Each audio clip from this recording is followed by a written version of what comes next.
J.K. Yadav Films present.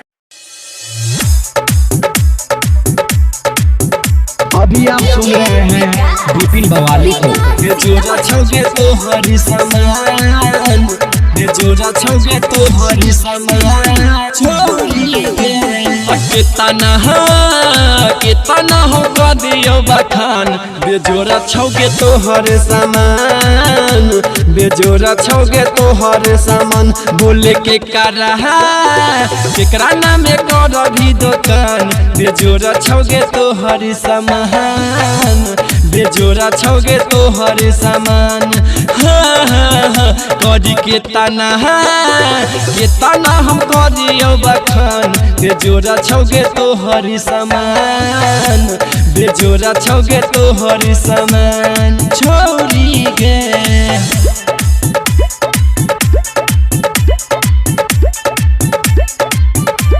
बेजोड़ा छोगे तो हरी समान, बेजोड़ा छोगे तो हरी समान छोड़ी गे।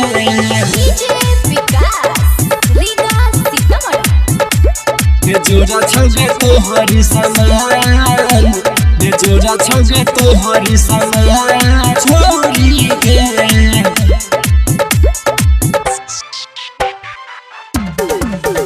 हेगे देखते हो जाई छो दीवाना, ई पूरा जमाना लैछी ही सबके जान के बुची। रहिया में ओढ़नी उतार कराई दै छी मार। लगा के उठा लाली गे छौरी, लगा के उठा लाली गे छौरी।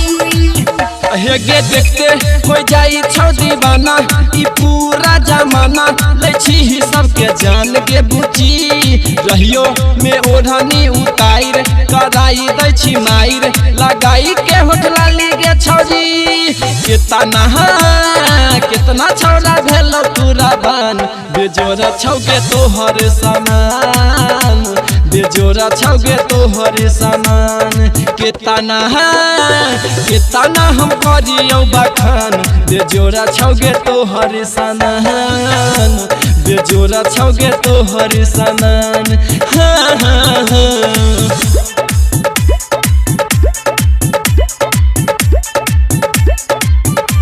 बेजोड़ा छोगे तो हरी समान, बेजोड़ा छोगे तो हरी समान छोड़ी गे।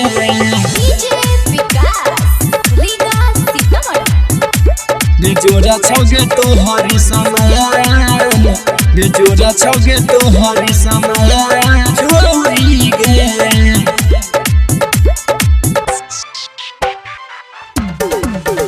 हेगे रोजे पेन्हे छी कपड़ा टाइट, देखाबै छी लाइट। बचा के रखे धन गे छौरी, कहे छौ बिपिना बाबाली देतो कोई एक दिन डाली। तू रोबे हली हली गे छौरी, तू रोबे हली हली गे छौरी। हेगे रोजे पेन्हे छी कपड़ा टाइट, देखाबै छी लाइट। बचा के रखे धन गे छौरी, कहे छौ बिपिना बाबाली देतो कोई एक दिन डाली। तू रोबे हली हली गे छौरी। देखते मिथुन के हो गेलो तान। बेजोड़ा छौगे तो हर समान, बेजोड़ा छौगे तो हर समान। कितना हम करियो बखान। बेजोड़ा छौगे तो हर समान, बेजोड़ा छौगे तो हर समान।